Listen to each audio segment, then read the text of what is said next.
Boletim Coppola.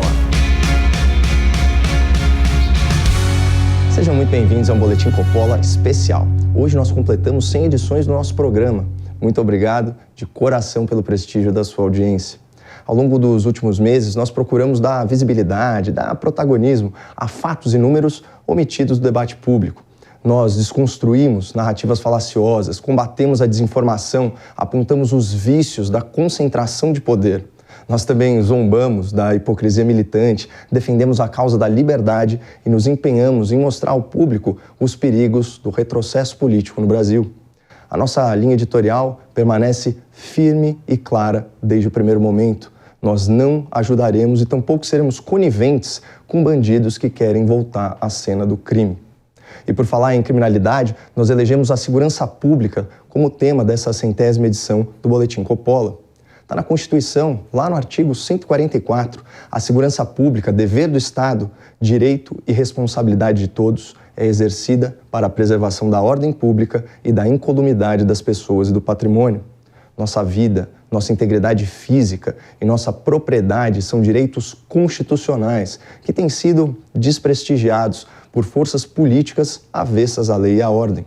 Hoje, no Brasil, impera a impunidade, patrocinada por uma legislação branda com os agressores e omissa em relação às suas vítimas. O sistema penal abandonou a sua premissa punitiva e parece todo desenhado para desencarcerar aqueles que, em países mais sérios, seriam afastados do convívio social imediatamente. Por aqui, até mesmo um criminoso condenado por um tribunal consegue permanecer em liberdade, aguardando o trânsito em julgado dos infindáveis recursos e apelos judiciais. É preciso reconhecer que a força motriz do crime é a índole do criminoso. Como qualquer pessoa, ele tem poder de escolha sobre a sua própria conduta. Mas a perspectiva da impunidade, de não ser pego, de não ser preso, cria um incentivo perverso para que o indivíduo decida infringir a lei. Por meio de normas jurídicas, de vigilância policial e educação cívica, cabe ao Estado criar as condições para desestimular esse tipo de comportamento nocivo. Contudo, o que observamos no Brasil é o exato oposto disso.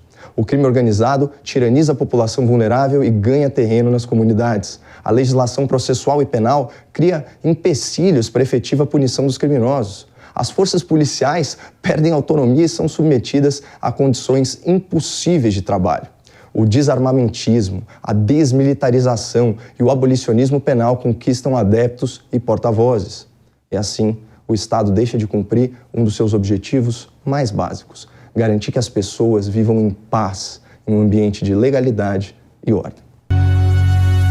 Sejam bem-vindos de volta ao Boletim Coppola. Em celebração à 100ª edição desse programa, hoje nossa conversa de boletim é mais que especial. Eu tenho a honra de receber aqui nos estúdios da Jovem Pan News o capitão veterano do BOP, o Batalhão de Operações Especiais da Polícia Militar do Rio de Janeiro, Paulo Storani. Além da sua vasta formação nacional e internacional na área de segurança, Paulo é pós-graduado em administração pública, é mestre em antropologia e atualmente é escritor, professor, consultor em segurança pública e palestrante.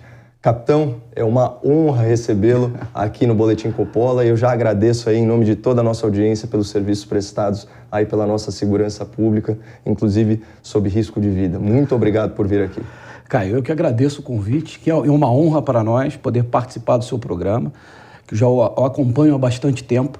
Então, na verdade, é um reencontro de mentalidades e possibilidades para um país, para aqueles que têm esperança no país. Eu também sou um esperançoso em que nós vamos ter uma mudança significativa na nossa sociedade. Então estamos entre iguais mesmo, viu, capitão? Porque eu sou um otimista inveterado. Agora, como não poderia deixar de ser, eu imagino que a curiosidade das pessoas em relação aos bastidores do BOP, inclusive o seu papel, né, como consultor do filme que foi o maior sucesso nacional, que foi o Tropa de Elite. Conta pra gente essa história, de onde veio também a sua numeração, né? Nós estamos aqui com o Caveira 69, olha só. Conta um pouquinho pra gente sobre o treinamento, né? O processo seletivo para entrar no BOP e como que foi esse trabalho aí de consultoria para a realização do Tropa de Elite. Bom, lembrar a todos os espectadores que o Batalhão de Operações Especiais é uma unidade da Polícia Militar, no caso do Estado do Rio de Janeiro. Outras polícias militares constituíram seus batalhões também, ou transformaram unidades especiais em batalhão de operações policiais especiais, inspirado até no fenômeno do Tropa de Elite, que trouxe o conhecimento, né, daquilo que se passa nos bastidores da segurança pública de uma tropa voluntária, ninguém é obrigado a servir no BOP, que precisa passar por um processo seletivo rigoroso, onde nós temos aí de 300 a 500 candidatos, selecionamos 35 baseado em determinados critérios físicos, psicológicos, morais, técnicos, e que depois começa um programa de capacitação e treinamento. Anteriormente era 17 semanas, houve uma redução na Polícia Militar por conta de medidas administrativas em toda a corporação, em todos os cursos da corporação. E que esses 35 que iniciam o curso, 8 a 12 terminam. Então, nós estamos falando de 40% de aproveitamento daqueles que são selecionados, dos voluntários que se apresentaram. Sim. Então, o programa ele é muito exigente e prepara para o pior que tem na segurança pública, talvez no mundo, segundo os próprios dados que são apresentados, que a Polícia Militar do Rio de Janeiro, servir na Polícia Militar do Rio de Janeiro, é mais duro ou mais arriscado em termos de risco à sua integridade física, sim, mental e à própria vida, do que servir em qualquer tropa americana nos grandes conflitos que tiveram no século passado. Eu queria pontuar isso para a nossa audiência, porque isso é uma informação muito importante. Então, o que o capitão está falando aqui para a gente, com base em estatística, é que é mais perigoso você ser policial militar no Rio de Janeiro do que você ser um soldado americano, um país que está há uma década em guerra, né? Conflitos no Afeganistão, conflito no Iraque, né? Algumas incursões em outros países. Então, isso é importante, pessoal, para a gente começar realmente a valorizar o trabalho, né, da força policial e entender, né, todo o drama pessoal pelo qual essas pessoas passam, esses profissionais, né, da segurança pública e as suas respectivas famílias. E, Caio, servir no Batalhão de Operações Especiais é atuar em determinadas ocorrências que estão acima da capacidade física, técnica ou psicológica da tropa que precisa preservar a segurança pública, que é a rotina diária, que faz um papel fundamental para a vida de qualquer cidade do nosso estado. E o Batalhão de Operações Especiais é chamado para situações críticas. Então, precisamos estar preparados para isso. Então, o Will veio o Caveira 69, que desde o primeiro curso, em 78, o primeiro colocado do curso, que é o Caveira 01, até o último colocado, que aconteceu no curso que ocorreu há 2 anos atrás, você recebe um número de acordo com a sua classificação. E o meu, coincidentemente, é o 69, porque eu sou o primeiro colocado do meu curso. O último colocado do curso anterior foi o 68. Então, na verdade, um ordinal, é 69º Caveira. Por isso, da nomenclatura. Além do Caveira 69, é o primeiro da turma, viu, pessoal? Aplicado. Eu sempre me dediquei muito bem às coisas que foi, porque se tem que fazer alguma coisa, tem que fazer bem feito. Então, essa é uma máxima que eu levo para a minha vida, desde da minha infância, e aprendi isso com meus pais, com meus avós, e trago isso comigo e transmiti isso também para os meus filhos. E conta pra gente como é que foram os bastidores aí, a concepção da ideia do Tropa de Elite, que eu reputo como um filme assim que mudou a percepção do brasileiro em relação ao combate à criminalidade e até serviu de uma forma inesperada de bússola moral para muita gente. Logo depois do lançamento do filme, em 2007, teve uma grande coletiva com a presença do Zé Padilha, Rodrigo Pimentel, que escreveram o roteiro junto com o Braulio Mantovani, que criaram a concepção de um filme que deveria ser um documentário, em contraponto a um outro documentário de sucesso do Zé Padilha, que foi o Ônibus 174. Sim. Então ele queria contar a história de um oficial do BOP específico, que foi um tenente que participou da negociação, um tenente que hoje é coronel da Polícia Militar, André Luiz de Souza Batista, que foi meu aluno do curso de Operações Especiais que passa no filme. Eu fui coordenador desse curso, né? Então, a ideia era essa, e o que se queria, na verdade, o Zé Padilha e o Pimentel, apresentar algo que, na minha opinião, e nessa entrevista eu disse que passariam-se 20 anos após o lançamento do filme, e quando fosse pesquisar o porquê teria mudado a mentalidade da população brasileira em relação à segurança pública, com certeza a Tropa de Elite foi um grande ponto de inflexão. Olha só. E por conta desse trabalho lá do Zé Padilha, que na sua essência ele é documentarista, e se reuniu com o Rodrigo Pimentel, um grande amigo. Sem o Pimentel não teria existido o filme Tropa de Elite. Se prepararam para fazer um documentário e entrevistaram vários policiais do BOP, eu inclusive. E depois eles viram que o material era tão rico que eles tinham à mão, que se colocasse algum drama, nessas histórias, iria produzir um grande filme. E quando eu li o roteiro depois de pronto, fui convidado pelo Zé e pelo Pimentel para ler o roteiro, eu me assustei porque ali estava a história da segurança pública do Rio de Janeiro, histórias essas que todos nós ali havíamos participado. E o Zé Padilha me fez um convite para ser consultor do filme. E eu perguntei o que ele pretendia com o filme. E aí a resposta dele que foi magnífica.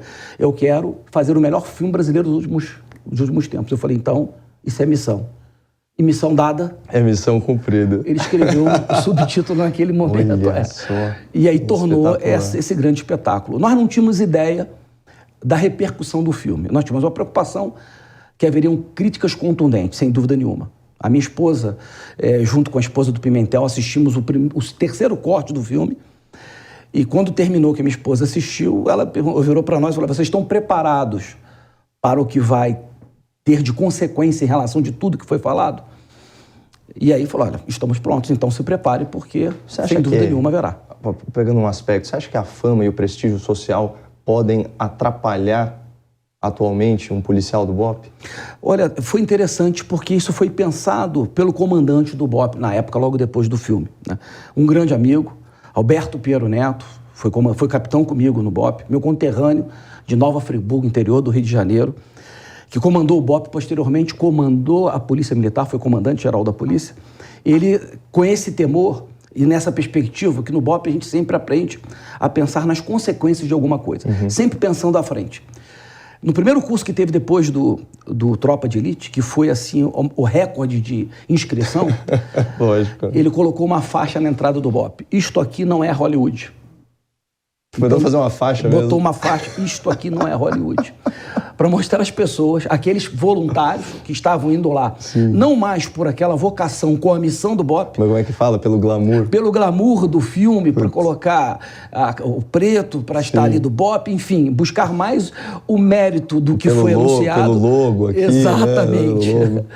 E ele colocou isso e teve muito cuidado em relação a isso. Então a unidade, ela teve esse cuidado, é óbvio que ela foi usada pelo governo do estado para fazer uma propaganda. Tinha um conceito de transformar a polícia militar toda num batalhão, num BOPE, usar os mesmos princípios. Isso seria impossível, mas contudo, vários modelos internos da unidade foram empregados em outras unidades, não só na Polícia Militar, mas também tropas especiais, e também foi muito utilizado por um subsecretário de Segurança Pública, delegado de Polícia Federal, mas oficial da Polícia Militar do Rio de Janeiro, meu colega de turma, Operações Especiais, que colocou determinados métodos que ele aprendeu no próprio BOPE, em termos de gestão, em termos de cobrança, em termos de meta, em termos de preparação. Então, são conceitos muito fortes na unidade e que conseguiu um resultado fenomenal na segurança pública. Muito mais importante do que o PP foi o trabalho que Antônio Roberto Cesário de Sá ele fez na Secretaria de Segurança Pública. Veio a ser secretário depois, substituindo o secretário Beltrame, que fez um trabalho excepcional também, mas com o auxílio desse grande sujeito. Você estava mencionando os nomes da segurança pública. Eu, assim, continuo, me causa espanto a coragem, porque a gente está falando, né, de um servidor público que arrisca a sua segurança, a sua incolumidade física, a sua própria e da sua família. Porque é previsível, né? Quando a gente mexe num vespeiro, algumas picadas sempre vêm. Você falou que o Batalhão de Operações Especiais da Polícia é um caso de sucesso, e é mesmo.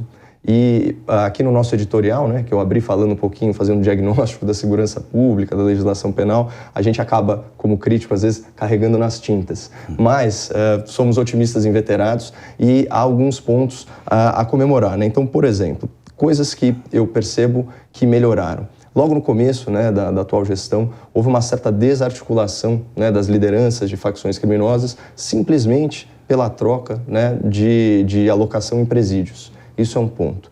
Outra coisa que eu acho muito positiva nos últimos anos é o prestígio que a proteção à mulher ganhou, né, nessa legislatura. Sem dúvida. A gente está falando de agilidade em medidas protetivas, a gente está falando da criminalização, pessoal, de coisas sérias como stalking, violência psicológica, esse tipo de coisa. Uma série de legislações aprovadas nesse sentido. Além disso, claro, acho que é o dado mais importante da segurança pública, despencou o número de homicídios. Caiu 1/3, né? A gente está falando aí em 2016, a gente sai de mais de 60 mil mortes, mais de 7 mortes por hora, né? Um negócio assim, astronômico, e você vai agora para um número que infelizmente ainda é alto, mas de 41 mil homicídios. E finalmente, eu acho que pelas políticas, até os decretos presidenciais, que permitiram 1 milhão de novas armas legalizadas, né, na mão da população civil, ficou claro que não é o excedente de armas na mão do trabalhador, do proprietário rural, do servidor público, que vai prejudicar a segurança. Qual que é a tua avaliação sobre esses 4 pontos, né? Então, as lideranças criminosas, proteção à mulher, a queda no número de homicídios e essa mudança de mentalidade de que a arma, na verdade, é um instrumento de defesa e não de ataque. Eu vou falar sobre os recordes que têm sido batidos de apreensão de drogas e armas, principalmente nas principais rotas de tráfico, né, que abastecem, que na verdade eu digo que é o insumo da grande violência nos grandes centros urbanos. Né? Eu já falava lá atrás, em torno de 10 anos atrás, a necessidade de um melhor patrulhamento das fronteiras e das rotas. Né? Estamos falando de 17 mil quilômetros de fronteiras secas e molhadas, uma dificuldade muito grande para um Brasil tão grande, escasso em termos de recursos financeiros e estrutura para poder fiscalizar. Então, necessariamente, se você não tem essa capacidade, você precisa ter uma legislação que seja dura o suficiente, com uma capacidade de dissuadir a vontade de delinquir. Não é isso que acontece no Brasil. Sim. Nós temos exatamente o contrário e desde, pelo menos, quando entrei na polícia em 83 e logo no ano seguinte, estudei a Lei de Execução Penal, que foi publicada em 84, e numa matéria chamada penitenciarismo. E lá naquela época, ainda muito jovem, com 22, 23 anos de idade, eu percebia que era uma legislação que talvez não estivesse pronta para uma sociedade como a nossa. Talvez numa Suíça seria muito bem aplicável, né? Então eu falei, bom, de repente é uma estratégia de você criar uma estrutura e esperar que a sociedade a acompanhe. Sim. Mas, na verdade, é o conceito de progressismo, você acabou de descrever. Exatamente, só que não aconteceu isso. Você estabeleceu uma norma e a estrutura continua a mesma. E o que acabou acontecendo? Aumentar a criminalidade e a violência agregada à atividade criminosa. Sim. Foi isso que eu vi com 38 anos que eu acompanho segurança pública, Caio. Então, eu não caí de paraquedas aqui ontem. E acompanho como operador de segurança pública, depois como um gestor de políticas públicas e, posteriormente, como analista de políticas públicas, que é o meu papel hoje. Né? Não, e é impressionante o que você está descrevendo, Paulo, para a gente. Assim, vou colocar num grande guarda-chuva do abolicionismo penal. Então você vai ter uma série de movimentos no sentido de desencarcerar, despenalizar ou descriminalizar mesmo. Então vamos começar lá pela cúpula do judiciário. Que história é essa de você não poder prender um criminoso quando você tem a prova do cometimento do crime, né, após o exame, né, em segunda instância? Assim, é uma loucura. Eu garanto que na Suíça não é assim. Por exemplo, já para ficar no exemplo. Mas isso é no STF. Quando você vai para o Código Penal, pensa em todos os benefícios, progressão de regime, o conceito de primariedade do réu, que é com base na condenação e não na reiteração criminosa. As pessoas, elas ficam indignadas, falam, poxa, mas esse rapaz aí que era um ladrão, aí comete um latrocínio, né, que é o roubo seguido de morte. Fala assim, poxa, mas a polícia já tinha né, feito essa detenção 5 vezes. Sim, mas era o réu primário, porque não tinha condenação, porque não é pela reiteração criminosa. Então, a gente fica mesmo assustado. Eu queria que você comentasse, você já mais ou menos deu um entendimento, existe um advogado criminalista que está sendo cogitado pelo candidato líder nas pesquisas eleitorais para o Ministério da Justiça, e ele tem a seguinte máxima, que é maravilhosa, falando sobre corrupção, mas eu já vi ele escrever sobre o crime em geral. De que adianta punir se o crime já aconteceu? Cadeia não combate a criminalidade. Por favor, capitão, comente. Eu vou tentar ser o mais educado possível, mas isso é de uma imbecilidade que não tem tamanho. Desconsidera o efeito pedagógico da pena para aquele que a cometeu, mas também para aquele que quer cometer. Sim. E mais do que tudo, e que é ignorado muitas das vezes pelos criminalistas e até alguns especialistas, é a sensação da sociedade em que um mal, embora não tenha sido reparado, houve algum remédio contra ele. Você pode não... A retribuição social. Exatamente isso. Então a sociedade ela tem que ter uma sensação de que aquele que cometeu uma violação de uma norma ou uma violência agregado a um fato tipificado como crime, ele, além da punição, ele se sente, olha, o Estado está funcionando, alguém está me protegendo, existe alguém preocupado comigo. Então, quando uma figura como essa expõe uma ideia, que essa é a verdade, ele está expondo a ideia, né? Ele faz uma situação como essa, a sociedade ela entra numa expectativa do que acontecerá se materializar essa intenção de uma parcela da sociedade que concorda com um tipo de absurdo como esse. Aliás, falando em absurdo, pegando o gancho do absurdo, como que um policial, porque é alma, né? É vocação, uma vez policial, sempre policial. Como que um policial ele se sente com essa falange do ativismo judicial, né, que se espraiou no Poder Executivo e, inclusive, né, na parte de segurança pública, quando a gente tem, por exemplo, um togado lá do STF determinando, por exemplo, que não se use helicópteros, né, em operações especiais, que determinadas operações não possam ser feitas senão à luz do dia, chegando até ao cúmulo do absurdo de propor que todos os protocolos de enfrentamento, né, e estratégias de combate ao crime sejam divulgados anteriormente. Assim, como que é para uma pessoa de segurança pública, um especialista, um policial ver um negócio desse? O Caio, o policial hoje ele se sente desprotegido pela própria norma jurídica, né? Não só essa intervenção inadequada, inapropriada, ilegal de um tribunal hermético, né, hiperbólico, monocular, que vive uma realidade própria deles e que as suas ideias são aquelas ideias de um mundo ideal, num país das maravilhas que eles construíram e devem ter construído para eles e tentam transformar o Brasil nesse mundo que eles vislumbraram. Então ele se sente desprotegido, a ponto de que uma dessas pessoas, não esse que determinou essa intervenção, e eu vou falar isso mais restritamente posteriormente a essa colocação, hoje, a audiência de custódia, que deveria ser algo benéfico para a legislação, dando celeridade ao atendimento de alguém que acabou de ser preso, para dar velocidade ao processo, é isso que se esperaria de uma audiência de custódia, se tornou uma ferramenta simplesmente para acusar o policial, ou fornecer provas policiais, ou colocar o policial numa situação de dificuldade, em razão de uma possibilidade de um ato que extrapolou um determinado limite contra aquele preso, que o preso tem os seus direitos, sem dúvida nenhuma, mas a palavra dele ali vale o início de um processo contra o próprio policial, que não pode nem estar na audiência de custódia. E depois ele vai ter que provar que ele não fez aquilo. Então, sem provas nenhuma, a não ser a palavra de um criminoso, você inicia um processo contra aquele policial que o prendeu, se houve algum tipo de abuso físico ou psicológico, né? Então, nós estamos diante de uma situação que é esdrúxula. Eu vi uma sessão desse tribunal hermético, né, na televisão, em que é isso que é interessante, eles ficam se elogiando, né? Um elogia o outro. E um elogiando esse pelo que fez, porque tinham colocado ali 40%, quase 50% daqueles que vão à audiência são colocados em liberdade, como se fosse um grande feito. E não pensando na consequência que mal pode ter feito a população colocar em liberdade alguém que foi preso em flagrante. Isso é uma obviedade. Às vezes a gente vê até, é raro, mas às vezes a gente vê até um pouco de autocrítica nesse próprio tribunal. Bom, o presidente mesmo, né, escreveu um artigo falando, à época da pandemia, pessoal, Covid não é habeas corpus. Né?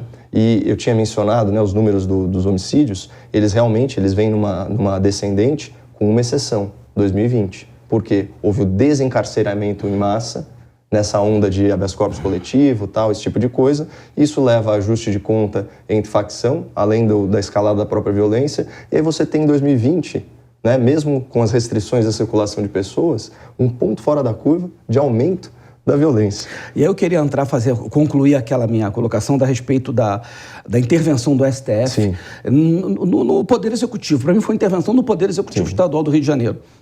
Porque quando essa ação estava sendo movida, a DPF estava sendo promovida, eu fui consultado a respeito.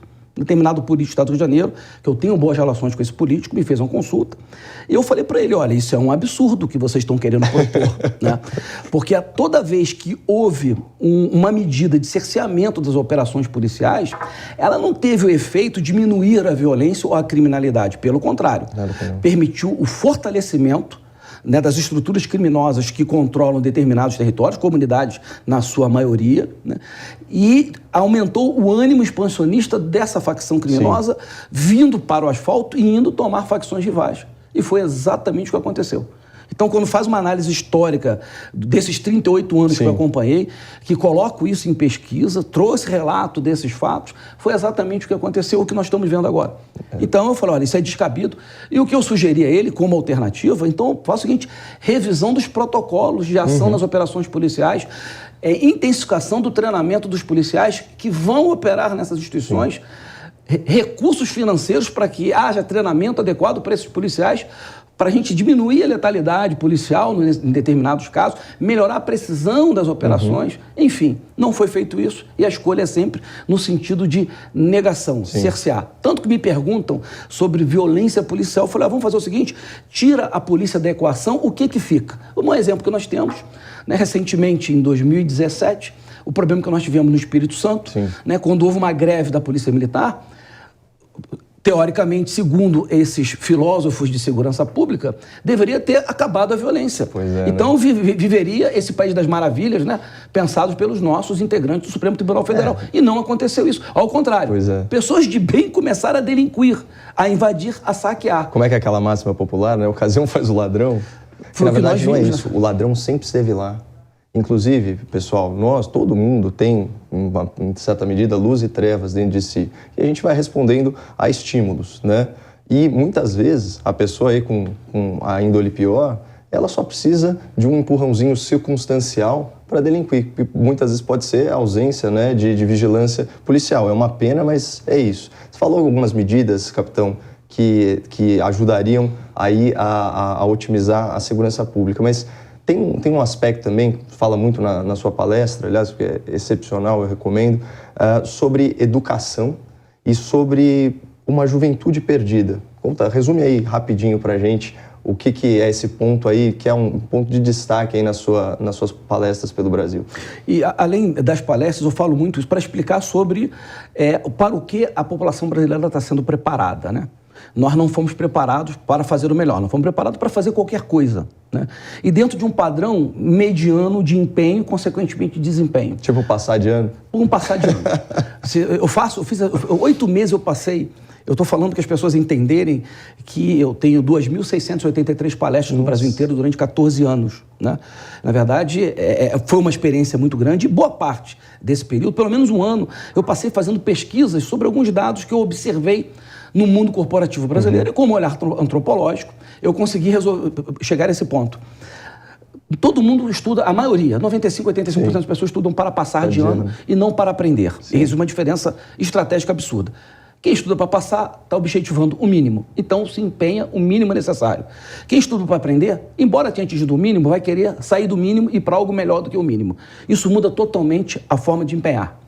O que é o resultado? Nós temos uma população baseada no empenho e desempenho, usando o termo adequado, medíocre. Então, nós nos preparamos para sermos medíocres. Quando alguém fala em fazer melhor, ele é demonizado.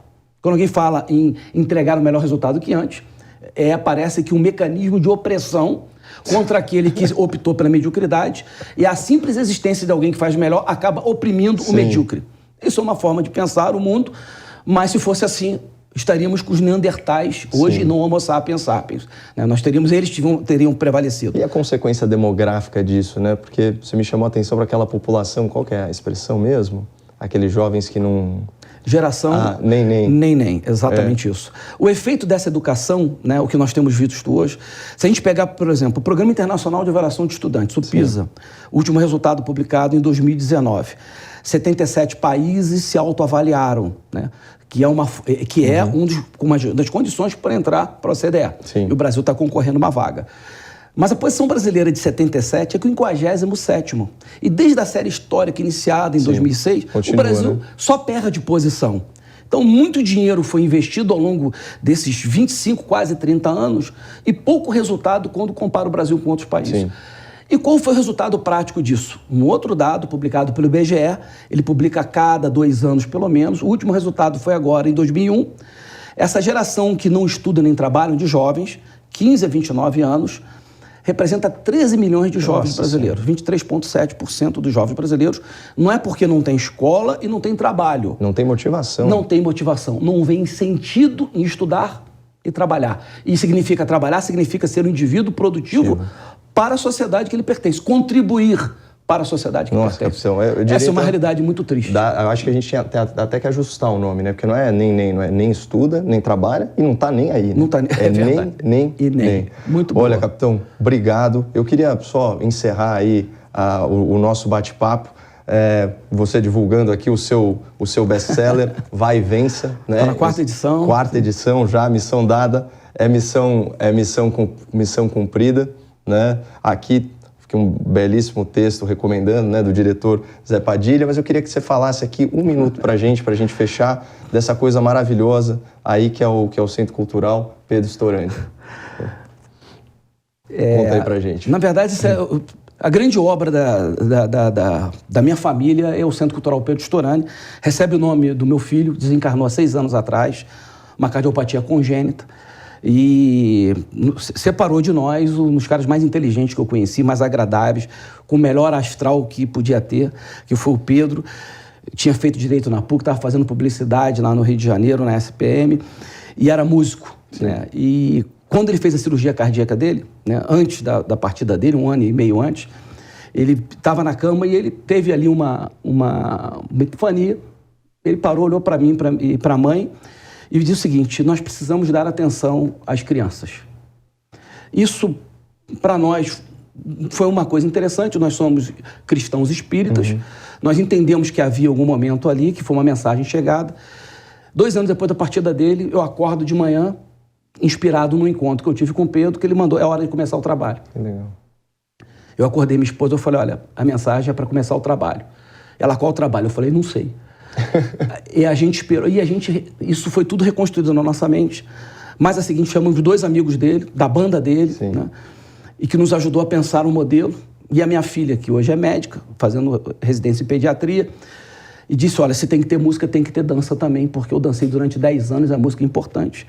Buscamos um espaço na zona oeste do Rio de Janeiro, compramos um terreno, construímos um prédio, e hoje nós atendemos 413 crianças, tudo gratuito, com a ajuda de algumas parcerias que vieram posteriormente, em música e dança. Música erudita. E quem quiser conhecer mais desse projeto, pode acessar as redes sociais, como funciona? ccpstorani.org, tem acesso à nossa página e vai conhecer todo o projeto que é feito. E esse aqui é um trabalho que foi feito por uma grande amiga, né? A Beth Karakuchansky-Weinstock, que é uma professora da PUC, chegou a ser professora do Pedro, escreveu um livro infantil para preparar as crianças para essa sensação, essa separação que ocorre, né? Então, todo mundo que nossos visitantes lá, nós fazemos questão, está aqui gratuita na internet, para que as pessoas possam ter acesso. E a gente vai colocar também o link, né, no descritivo do vídeo, para quem se interessar, e também todos os links aí, inclusive, né, para aquisição do livro. Olha, eu, de verdade, capitão, eu não tenho palavras aí para agradecer a sua presença. Poxa, Caio, obrigado. Obrigado pelo convite, cara. Imagina, olha, não poderíamos ter terminado melhor.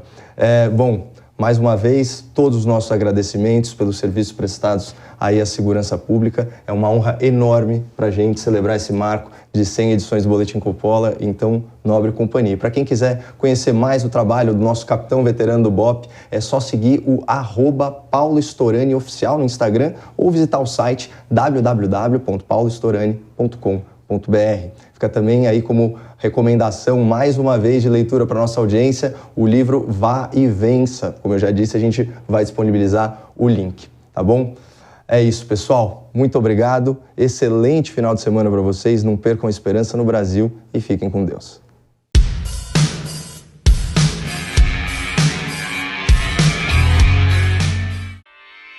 Realização Jovem Pan News.